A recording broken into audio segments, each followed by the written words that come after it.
Kisah Asbabun Nuzul, Surat Al-Lahab ayat 1 hingga 5. Asbabun Nuzul adalah ilmu yang mempelajari tentang sebab turunnya ayat Al-Quran. Supaya lebih paham, yuk sama-sama belajar lewat kisah berikut ini. Selamat menyaksikan. Pada usia 40 tahun, Muhammad diangkat oleh Allah Subhanahu wa Ta'ala menjadi Rasul terakhir. Saat itu penduduk kota Mekah masih banyak yang menyembah berhala, termasuk paman beliau yang bernama Abu Lahab. Setelah wahyu kedua turun, barulah Nabi Muhammad berdakwah secara terang-terangan di hadapan penduduk Mekah. Di puncak Bukit Sofa, beliau menyeru untuk berkumpul. Rasa penasaran membuat langkah kaki orang-orang Quraisy semakin cepat mendekati sumber suara, tidak terkecuali dengan Abu Lahab.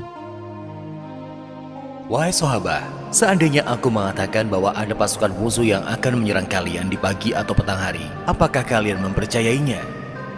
Orang-orang yang berkerumun terdiam sejenak.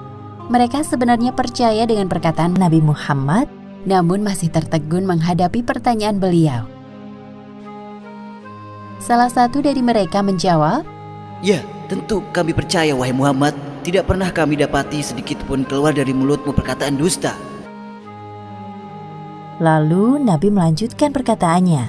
Ketahuilah, sesungguhnya aku adalah seorang Rasul yang bertugas memberi peringatan kepada kalian agar beriman kepada Allah Subhanahu wa Ta'ala dan meninggalkan sesembahan selainnya. Walaupun aku seorang Rasul, namun aku tidak bisa menolong kalian kelak di akhirat. Jadi, selamatkan diri kalian dari siksaan api neraka. Abu Lahab yang mendengar kesaksian keponakannya itu mendadak marah besar. Ia merasa bahwa sosok Muhammad yang sekarang merupakan ancaman bagi kaum Quraisy. Kemudian Abu Lahab memfitnah dan mendoakan keburukan untuk Nabi.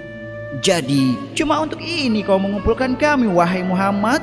Sungguh perkataanmu tidak bisa dipercaya. Celakalah engkau selama-lamanya." Dengan membawa kemarahan, Abu Lahab meninggalkan kerumunan. Pada saat itulah Allah Subhanahu wa Ta'ala menurunkan surat Al-Lahab untuk membalas perkataannya.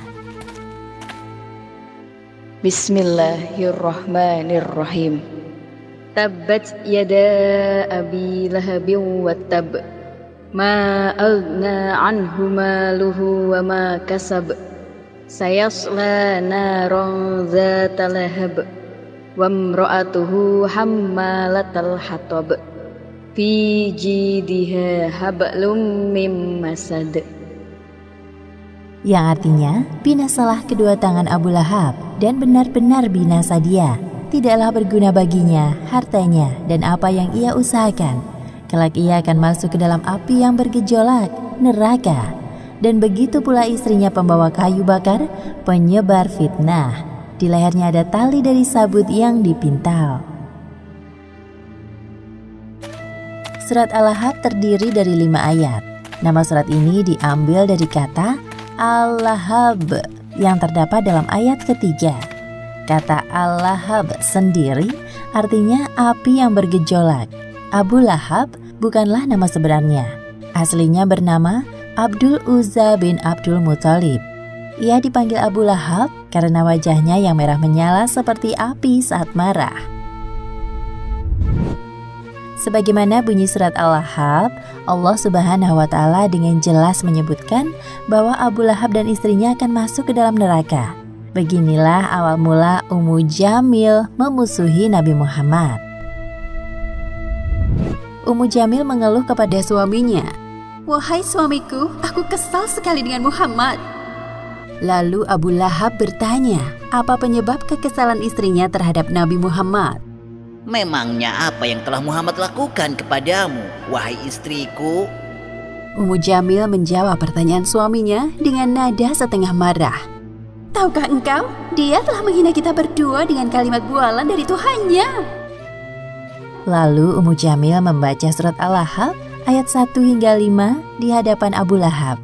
Namun keduanya tidak sadar bahwa kalimat yang diucapkan oleh Ummu Jamil adalah bunyi dari surat Al-Lahab yang diturunkan oleh Allah Subhanahu wa Ta'ala sebagai peringatan kepada mereka. Beberapa kali Ummu Jamil menyebarkan fitnah tentang Nabi Muhammad kepada para tetangganya. Bahkan ia juga memasang duri di jalan untuk mencelakai Nabi. Demikianlah kisah di balik turunnya ayat 1 hingga 5 surat Al-Lahab. Hikmah yang dapat kita ambil dari kisah ini, hendaknya kita selalu berkata dan berbuat baik agar terhindar dari balasan siksa api neraka seperti Abu Lahab dan istrinya. Wallahu a'lam bishawab.